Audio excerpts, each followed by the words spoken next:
Hello students, my name is Geetanjali Inderia. Welcome to step up academy. साखियां और सबद, आपने ये नाम सुना होगा। जी हाँ, बिल्कुल सुना होगा, क्योंकि कक्षा 9वीं का जो पाठ 7 है उसमें है साखियां एवं सबद। आपको इसमें भाग 1 लिखा दिख रहा होगा, क्योंकि सबसे पहले पढ़ने वाले हम साखियां और उसके बाद अगले वीडियो में पढ़ेंगे हम सबद। एक साथ दोनों पढ़ा देंगे तो हो सकता है कि आप भ्रमित हो जाएं, और मैं नहीं चाहती कि आप भ्रमित हो।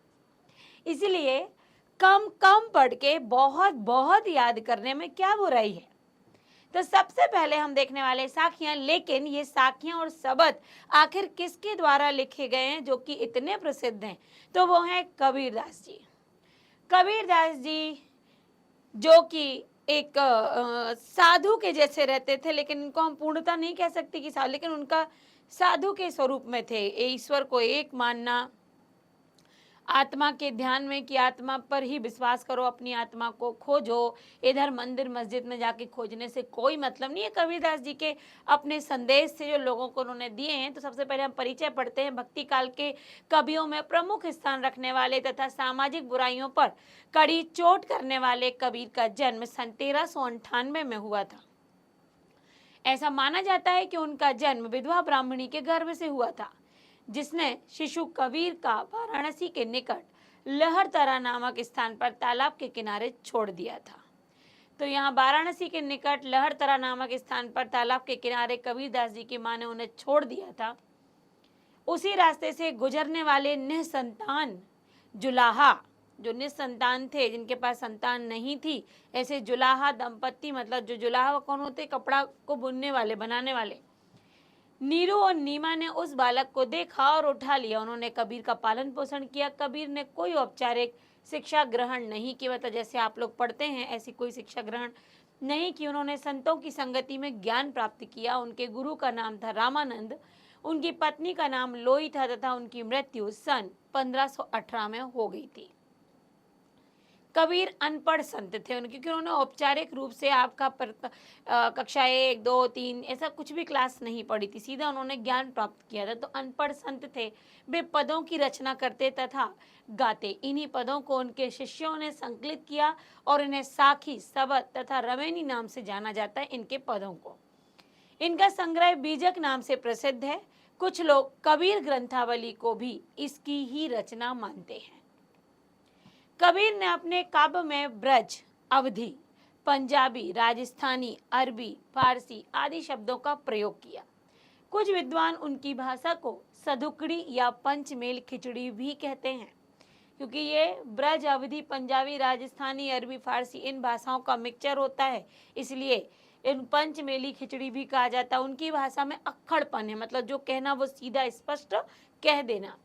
साहित्यकार हजारी प्रसाद द्विवेदी ने उन्हें भाषा का डिक्टेटर कहा है। अब डिक्टेटर क्यों कहा? उन्होंने दोहे तथा पदों की रचना की है, जिसमें रूपक अलंकार, उपमा अलंकार, अनुप्रास अलंकार, यमक अलंकार, विरोधाभास अलंकार आदि अलंकारों का बड़ा ही सुंदर प्रयोग है। कबीर के काव्य में गुरु भक्ति देखने को मिलती है। गुरु की महिमा, साधु वृत्ति, साधु की महिमा, आत्मबोध तथा ईश्वर के प्रति अगाध प्रेम की अभिव्यक्ति हुई है। कबीर ने तत्कालीन सामाजिक कुरीतियों, मूर्ति पूजा, छुआछूत, ऊंच नीच की भावना आदि पर प्रहार भी किया है। उन्होंने हिंदू मुस्लिम एकता तथा विभिन्न धर्मों के मध्य समन्वय स्थापित करने का प्रयास किया है। उन्होंने हिंदू मुसलमान दोनों धर्मों के तथा कथित ठेकेदारों की कड़ी शब्दों में निंदा भी की है। उन्होंने दोनों को सच्चे मन से प्रभु भक्ति का संदेश दिया है कि प्रभु की भक्ति करो, ईश्वर एक है, वो हमारे अंदर विराजमान है, उसको देखने की, समझने की आवश्यकता है। इस पाठ में कबीर द्वारा रचित 7 साखियों का संकलन है। इनमें प्रेम का महत्व, संत के लक्षण, ज्ञान की महिमा, बाह्य आडंबरों का विरोध, सहज भक्ति का महत्व और अच्छे कर्मों की महत्वता का उल्लेख किया गया है। इसके अलावा पाठ में कवि के 2 सबद पद भी हैं, जिसमें पहले शब्द में बाह्य आडंबरों का विरोध है, मतलब बाहरी दिखावे का विरोध किया गया है। अपने ही भीतर ईश्वर की व्याप्ति का संकेत है। दूसरे शब्द में ज्ञान की आंधी रूपक के सहारे ज्ञान के महत्व का वर्णन है। कवि का मानना है कि ज्ञान की सहायता से मनुष्य अपनी सभी दुर्बलताओं पर विजय प्राप्त कर लेता है। यदि ज्ञान है तो ज्ञान की सहायता से सारी कमजोरियां नष्ट कर सकता है मनुष्य, उसके अंदर वो समझ होती है। साखियों में पहली साखी है, मान सरोवर सुभर जल हंसा केली कराही। मान सरोवर एक सरोवर है जो, उसकी बात की गई है कि उसमें हंस बड़े प्रसन्न चित्त हैं, बड़े आराम से खेल रहे हैं। केली मतलब क्रीड़ा कर रहे हैं। मुक्ता फल मुक्ता चुले, मोतियों को चुन रहे हैं। अब उड़ी अनत न जाए, अब वह कहीं उड़कर क्यों जाएंगे जब उन्हें मोती चुनने के लिए मानसरोवर मिल गया है। लेकिन क्या वाकई ये मानसरोवर की बात की जा रही है जहां पर हंस मोती चुगते हैं, या किसी ऐसे पर उपमा दी जा रही है? तो यहाँ पर मन में यदि ईश्वर का निवास हो चुका है, यदि ईश्वर की प्राप्ति हो रही है, तो फिर कहीं छोड़कर या फिर कहीं और जाकर ईश्वर को क्यों भजना, क्यों उन्हें वहां पूजना। तो मानसरोवर स्वच्छ जल से पूरी तरह भरा हुआ है, उसमें हंस कीड़ा करते हुए मोतियों को चुग रहे हैं। वे इस आनंददायक क्षण को छोड़कर अन्यत्र कहीं नहीं जाना चाहते। आशा यह है कि जीवात्मा प्रभु भक्ति में लीन होकर मन में परम आनंद का सुख ले रहे। जीवात्मा मतलब हंस, और मन रूपी सरोवर में ये जब प्रभु भक्ति क्या हो गया, वो मोती।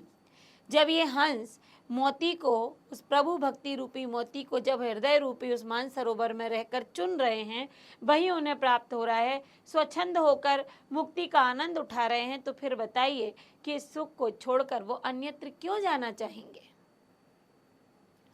क्यों फिर हम कहीं और जाकर ईश्वर का ध्यान करें जब ईश्वर हमें हमारे हृदय में मिल रहा है? तो अब इससे संबंधित प्रश्न, हर साखी से संबंधित प्रश्न आपको दिए गए हैं, जिससे आपको अलग से किसी भी अभ्यास की आवश्यकता नहीं पड़ेगी।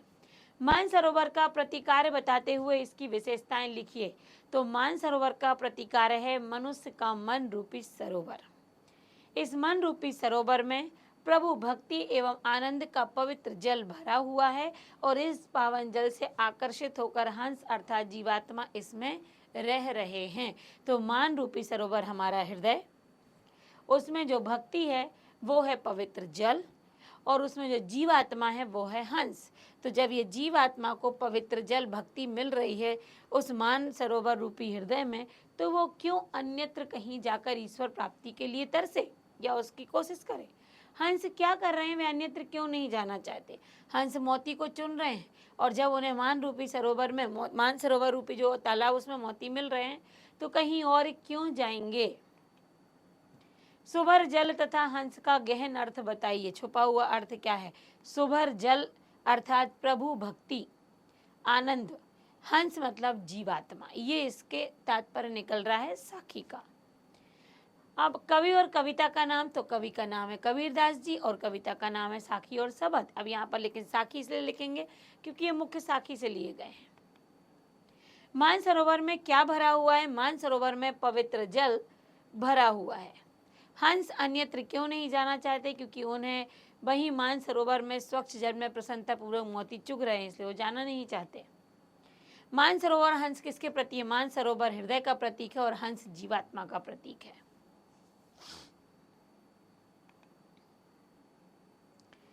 अनुप्रास और यमक अलंकार का एक एक उदाहरण साखी से लिखिए।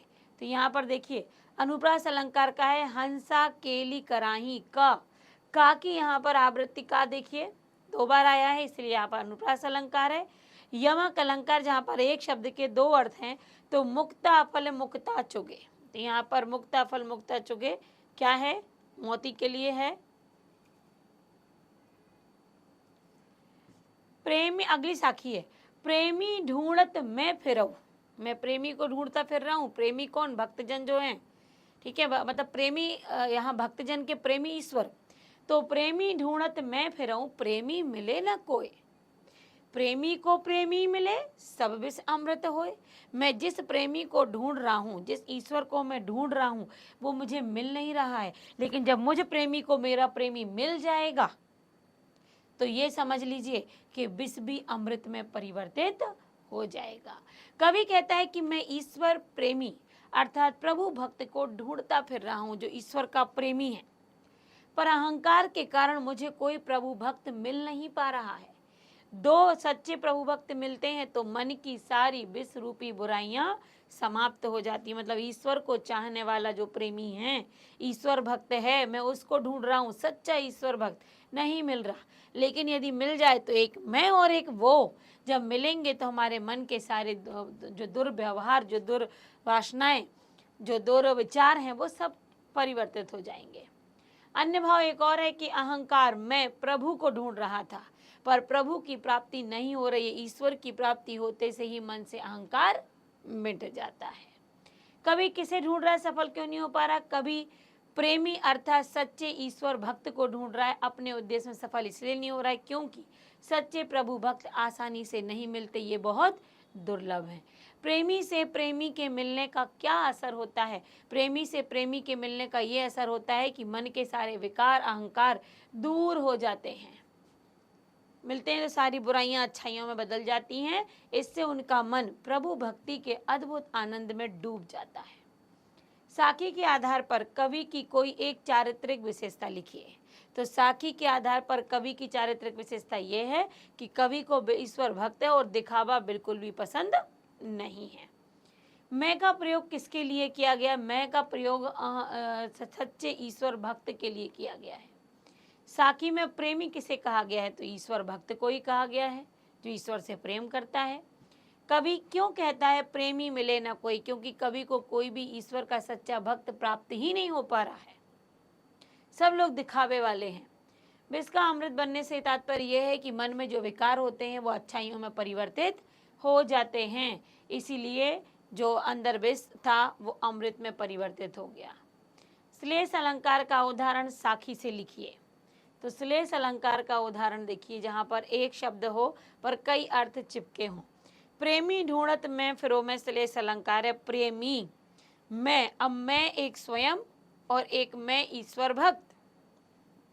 प्रेमी के भी दो अर्थ हैं यहाँ पर, प्रेम करने वाला और दूसरा सच्चा ईश्वर भक्त। अगली साखी है, हस्ती चढ़िए ज्ञान को सहज दुलीचा डार। हस्ती मतलब हाथी पर चढ़िए, ज्ञान रूपी हाथी पर चढ़िए और उस पर दुलीचा मतलब हाथी के ऊपर जो एक दरी जैसी दुलीचा डलता है वो डालकर, ज्ञान मतलब हस्ती चढ़िए सहज दुलीचा डार।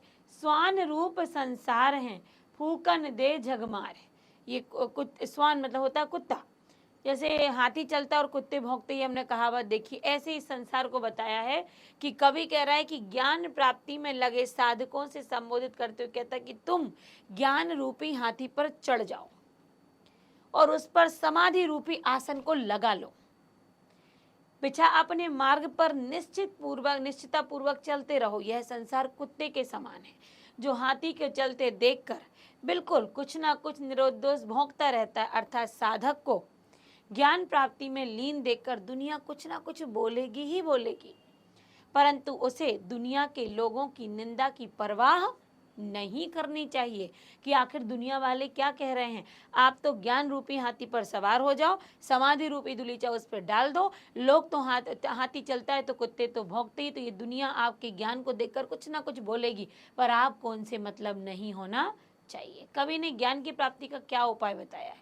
कवि ने ज्ञान की प्राप्ति का उपाय बताते हुए कहा है कि ज्ञान रूपी हाथी पर सवार होकर समाधि रूपी आसन बिछा लो, ज्ञान की प्राप्ति स्वाभाविक रूप से होगी, दुनिया की बातों में न पड़ो। कवि ने ज्ञान प्राप्ति का क्या उद्देश्य बताया है? अच्छा, वही था। काव्यांश में संसार को स्वान रूप क्यों कहा गया है? काव्यांश में संसार को क्योंकि जैसे हाथी के चलने पर कुत्ते उसको देखकर भौंकते हैं, वैसे ही यदि कोई व्यक्ति ज्ञान के मार्ग पर चल पड़ता है तो कोई कुछ ना कुछ संसार के लोग कहते रहते हैं, चुप नहीं होते हैं। तो इसी प्रकार साधक को ज्ञान प्राप्ति में देखकर संसार के लोग भी अकारण निंदा करते हैं। दोहे के माध्यम से कवि ने क्या संदेश दिया है? दोहे के माध्यम से कवि ने संदेश दिया है कि लोक निंदा की परवाह किए बिना प्रभु भक्ति में लीन रहकर ज्ञान प्राप्त करने का प्रयास करते रहना चाहिए। हस्ती चढ़िए ज्ञान की के माध्यम से कवि क्या कहना चाहता है? हस्ती चढ़िए ज्ञान की मतलब ज्ञान रूपी हाथी पर सवार हो जाइए, ज्ञान रूपी अधिकाधिक ज्ञान प्राप्त कर लीजिए। काव्यांश में सहज शब्द से क्या तात्पर्य है? तो काव्यांश में सहज मतलब सरलता है, स्वाभाविक रूप से है। सांसारिक विषय वासनाओं से दूर रहते हुए भी ध्यान लगाएं, अर्थात बड़े ही स्वाभाविक रूप से अपने ध्यान में लीन रहें। संसार को किस तरह का बताया गया है? तो यहाँ पर संसार को स्वान के रूप में बताया गया है, बिना मतलब के जो हस्तक्षेप करता, बिना किसी कारण के जो कुछ ना कुछ लोगों को बोलता रहता है, तो इसी कारण से स्वान। अंतिम पंक्ति में साधक को क्या सीख दी गई है? अंतिम पंक्ति में साधक को सीख दी गई है कि लोग आपके बारे में कुछ भी बोलें, लेकिन आप यदि सच्चे मार्ग पर चल पड़े हैं तो अग्रसर हो जाइए। साखी से 2 तत्सम शब्द निकालिए। तत्सम मतलब संस्कृत क्यों? तो एक तो हो गया हस्ती, ज्ञान और स्वान, तीनों ही संस्कृत के शब्द हैं, इनको तत्सम शब्द कहते हैं। अगली साखी है, पखा पखी के कारणे सब जग रहा भुलान, निरपक होई के हरि भजे सोई संत सुजान। पखा पखी मतलब पक्ष विपक्ष को जो दिन रात करता रहता है, ये हमारा ये पराया, सब जग रहा भुलान, लेकिन जो निरपक्ष हो जाता है वही हरि को भजता है और वही सच्चा संत। देखिए, लोग अपने धर्म और संप्रदाय को दूसरों से बेहतर मानते हैं, पक्ष विपक्ष में लगे रहते हैं, हम श्रेष्ठ हैं, हमारे अलावा तो कोई श्रेष्ठ है ही नहीं। इसी प्रकार पक्ष विपक्ष के चक्कर में पड़कर वह अपना वास्तविक उद्देश्य पूरा नहीं कर पाते, भूल जाते हैं। जो धर्म संप्रदाय के चक्कर में पड़े बिना ईश्वर की प्राप्ति करता है, वही सही मायने में सच्चा संत होता है। और आपने देखा भी होगा, जो सही सच्चा साधु संत होता है वो केवल मैं या मेरा धर्म, ये मेरा, या फिर मेरे नियम, ये सब कुछ नहीं करता। वो अपनी आत्मा, अपने चिंतन में, अपने ईश्वर में लीन रहता है। उसे किसी भी धर्म से कोई मतलब नहीं, वो केवल अपनी आत्मा को समझता है, तो पक्ष विपक्ष नहीं करता। ऐसा ही साधु सच्चा साधु माना जाता है। सारा संसार किसे भूल रहा है और क्यों? सारा संसार अपने लक्ष्य को भूल रहा है, क्योंकि वो पक्ष विपक्ष में, धर्म संप्रदाय के मत मतांतर के चक्कर में दिन रात पड़ा रहता है। निरपक्ष होकर भजन करने वालों को कवि ने संत इसलिए कहा है क्योंकि निरपक्ष होकर जो केवल ईश्वर ध्यान में लगे रहते हैं, जो मत मतांतर संप्रदाय को भूलकर जो केवल ईश्वर प्राप्ति करते हैं, वो ही सच्चे मायने में संत होते हैं। इस दोहे के माध्यम से कवि क्या कहना चाहता है? इस दोहे के माध्यम से कवि ये कहना चाहता है कि भेदभाव, हिंदू मुस्लिम इन जातियों के भेदभाव को भूलकर केवल एकमात्र ईश्वर प्राप्ति में ही लग जाओ। पखा पखी का आशय स्पष्ट करें। पखा पखी का आशय किसी विशेष धर्म, संप्रदाय या जाति का उलझकर मूल उद्देश्य से भटक जाना, अर्थात पक्ष विपक्ष की ओर चले जाना। पखा पखी कारण संसार की क्या स्थिति हो गई है? पखा पखी के कारण संसार मूल उद्देश्य से हटकर केवल मत मतांतर के चक्कर में पड़ रहा है और ईश्वर प्राप्ति को नहीं कर पा रहा है। निष्पक्ष होकर प्रभु का भजन कौन करते हैं? तो सच्चे संत जो होते हैं वो निष्पक्ष होकर केवल ईश्वर ध्यान में लगे होते हैं। प्रभु की सच्ची आराधना कौन कर सकता है? प्रभु की सच्ची आराधना सच्चा संत कर सकता है, जो संप्रदाय से दूर हो, जो पक्ष विपक्ष ना करे। दोहे से अनुप्रास अलंकार का उदाहरण बताइए। तो अनुप्रास अलंकार है, सोई संत सुजान। सा की आवृत्ति एक से अधिक बार हुई है, इसलिए यहाँ पर अनुप्रास अलंकार होगा। अगली साखी है, हिंदू मुआ राम कही। हिंदू दिन रात राम राम राम राम जपते हैं। मुसलमान खुदाई और मुस्लिम खुदा का नाम लेते रहते हैं। कहे कबीर सो जीवता जो दुहू के निकट न जाए। कबीरदास जी कहते हैं जीवित वही है, वही लंबा है, वही लंबे समय तक रहता है जो दोनों से दूर हैं, दोनों के पास नहीं जाते। अब किस उद्देश्य से कहा है? तो निराकार ब्रह्म की उपासना की सीख देते हुए कवि कहते हैं कि हिंदू राम नाम का जाप जपता रहता है और मुस्लिम खुदा की बंदगी करते हुए मर मिटे। आने वाली पीढ़ी के लिए कट्टरता छोड़ गए। वास्तव में राम और खुदा तो एक ही है। किसने बांटा? ये तो हमने बांटा है। ईश्वर तो एक ही रहा है हमेशा से। कवि के अनुसार जो राम और खुदा दोनों के चक्कर से हटकर प्रभु की भक्ति करता है वो सच्चे रूप में जीवित है और वही सच्चा ज्ञान भी प्राप्त कर पाता है। जो केवल इसी में भटकता रहता है, ये मेरे राम और मेरे खुदा, वो कुछ भी प्राप्त नहीं कर पाता। कवि ने किसे मृतक कहा और क्यों?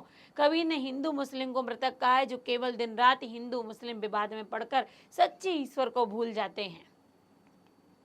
कवि ने सच्चा मनुष्य किसे कहा है? सच्चा मनुष्य जो केवल धर्म संप्रदाय के बंधन से हटकर केवल ईश्वर प्राप्ति में लग जाता है। कवि ने किस सार्वभौमिक सत्य को उद्घाटित किया है? कवि ने कहा है जिसमें मनुष्य किसी संप्रदाय से जुड़कर धार्मिक कट्टरता का शिकार बन जाता है, वही सार्वभौमिक सत्य, क्योंकि वही कर रहे हैं। लोग वही कर रहे हैं, ये हमारा धर्म है, हमारा धर्म श्रेष्ठ, हमारा धर्म ये है, हमारा ये है, हमारा ये है। ये करते करते धर्म संप्रदाय के चक्कर में पड़कर हम उसे तो भूल ही जाते जिसकी प्राप्ति के लिए हम धरती पर आए हुए हैं। हिंदू और मुसलमान अपने प्रभु को किन नामों से पुकारते? तो हिंदू राम और मुस्लिम खुदा। कवि के अनुसार जीवित मनुष्य कौन है जो दोनों से हटकर अपने ईश्वर भक्ति में लगा हुआ है? दूह के निकट न जाई मैं दूह किसके लिए है? दूह राम और खुदा। इस दोहे के माध्यम से कवि का संदेश है कि धर्म संप्रदाय को छोड़ ईश्वर प्राप्ति, एकमात्र ईश्वर की प्राप्ति, ईश्वर का को ही ध्यान में रखना चाहिए। दोहे से अनुप्रास अलंकार का उदाहरण है कहे कबीर सो जीविता। कहे में क, कबीर में क, इसलिए यहाँ पर अनुप्रास अलंकार का प्रयोग है। अगली साखी है काबा फिरी काशी भया। काबा फिरी, काशी गए। राम ही भया रहीम, राम को जपा रहीम को। मोट चून मैदा भया, जो आटा था चून वो पिस पिस कर मैदा तो हो गया। बैठी कबीरा जीम। कबीरदास जी कहते हैं कि मैं जब राम रहीम हिंदू मुस्लिम के भेद से उठ गया तो मेरे लिए काशी और काबा में कोई अंतर नहीं रहा। राम के लिए, राम को जपने वाले काशी को जपते हैं, रहीम को जपने वाले मुसलमान जो मुस्लिम होते हैं वो खुदा, रहीम को जपने वाले काबा को जपते हैं। लेकिन जब मैं इनसे ऊपर उठ गया तो मेरे लिए काबा और काशी में कोई अंतर नहीं रहा। मन की जिस कलुषता के कारण, मन की जिस विकार के कारण मोटे आटे को अखाद्य समझ रहा था, अब वही बारीक होकर मैदा हो गया। वहां पर हम किसी को छान ही नहीं पा रहे, किसी को अलग अलग कर ही नहीं पा रहे, क्योंकि मन ने दोनों को एक ही मान लिया है। तो जिसे मैं आराम से खा रहा हूं, अर्थात मन से सांप्रदायिकता भेदभाव की दुर्भावना समाप्त हो गई है। मनुष्य के मन से धार्मिक भेदभाव मिटने से क्या परिवर्तन होता है? तो धार्मिक भेदभाव मिटने से धर्म की संकीर्णता समाप्त हो जाती है। राम रहीम काबा काशी में कोई अंतर नहीं रह जाता और ईश्वर का सच्चा भक्त बन जाते हैं। दोहे में मोट चून किसे कहा गया? वह मैदा कैसे बन गया? तो दोहे में मोट चून धार्मिक संकीर्णता संप्रदाय में फंसे होने के कारण उसको कहा गया है। लेकिन जब ईश्वर को एक मान लिया गया तो वो पिसकर मैदा हो गया, अर्थात पूरा मिक्स हो गया। दोहे में प्रयुक्त प्रतीकों को स्पष्ट कीजिए। दोहे में काबा, काशी, राम, रहीम, मोट, चून, मैदा के प्रतीकों का प्रयोग किया गया। राम और काशी हिंदू धर्म का, रहीम और काबा मुस्लिम धर्म का और मोट चून अच्छाइयों का प्रतीक है। काबा फिरी काशी भया का भाव क्या है? काबा फिरी काशी भया मतलब काबा, मनुष्य के मन में सांप्रदायिकता का भेदभाव नहीं रह गया। काबा और काशी अब दोनों उनके लिए एक समान हो गए। राम का रहीम होने से क्या आशय है?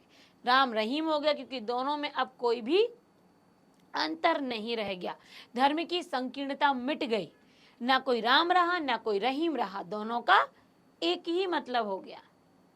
धार्मिक कट्टरता और भेदभाव को काव्यांश में क्या कहा गया है? धार्मिक कट्टरता और भेदभाव को काव्यांश में मोट चून कहा गया, मोटा आटा। दोहे में मनुष्य के लिए क्या सीख है? दोहे में मनुष्य के लिए सीख है कि धर्मांध नहीं होना चाहिए, धर्म के चक्कर में ना पड़कर केवल ईश्वर को प्राप्त करना चाहिए। बैठ कबीरा जीम में कौन सा बिंब उपस्थित हुआ है? तो बैठ कबीरा जीम में दृश्य बिंब उपस्थित हुआ है। साखी है अगली, ऊंचे कुल का जन्मिया मतलब ऊंचे कुल में जन्म लेने वाला। जे करनी ऊंच न हुई, जे करनी मतलब करनी, कर्म ऊंचे नहीं हुए। ऊंचे कुल में जन्म लिया है पर कर्म ऊंचे नहीं हुए। सुवर्ण कलश सुरा भरा, सुवर्ण यहाँ पर है स्वर्ण, कलश सोने का कलश, सुरा भरा और उसमें सुरा मतलब शराब भरी हुई है। साधु निंदा सोई, तो अच्छे व्यक्ति के लिए तो वो क्या है? निंदा का ही पात्र है। कहने का तात्पर्य है कि आपने सोने के कलश में यदि शराब भर दी तो क्या वो पीने योग्य पदार्थ हो गया? वो तब भी निंदनीय है। तो ठीक वैसे ही अच्छे कुल में उत्पन्न हुआ व्यक्ति यदि अपने कर्मों को उच्च नहीं कर पाता है तो वो किसी भी मायने में तारीफ के काबिल नहीं हो सकता। समझ लिया? तो व्यक्ति के कर्म उच्च होने चाहिए। सोने का कलश नहीं चाहिए हमें, पर उसके अंदर जो पदार्थ रखा है उसके रखने से सोने का कलश भी क्या हो गया? बेकार हो गया। कर्मों के महत्व को बताते हुए कवि कहते हैं कि ऊंचे कुल में जन्म लेने मात्र से कुछ नहीं होता यदि व्यक्ति के कर्म बड़े नहीं हैं। इसी का उदाहरण देते हुए कबीरदास जी कहते हैं कि सोने के पात्र में शराब भरी हो तब भी सज्जन उस पात्र की निंदा ही करेंगे। मतलब अच्छे कुल में व्यक्ति जन्मा लेकिन कर्म अच्छे नहीं है तो वो निंदनीय ही होगा। ऊंचे कुल में जन्म लेने वाला श्रेष्ठ है, अच्छे कर्म करने वाला तो अच्छे कर्म करने वाला, क्योंकि व्यक्ति अपने कर्मों से पहचाना जाता है, ऊंचे कुल से नहीं। व्यक्ति वही श्रेष्ठ है जिसके कर्म श्रेष्ठ हैं। सोने का पात्र निंदनीय क्यों हो जाता है? क्योंकि सोने के पात्र में शराब भर दी जाती है जो कि अपेय है, पीने योग्य नहीं है, इसलिए वो निंदनीय हो जाता है। काव्यांश में आए ऊंचे कुल का क्या आशा है? काव्यांश में आए ऊंचे कुल का तात्पर्य है धन धान्य से भरपूर सब परिवार जिसकी समाज में प्रतिष्ठा होती है। ऊंचा कहलाने योग्य कौन होता है? जिसके कर्म उच्च होते हैं।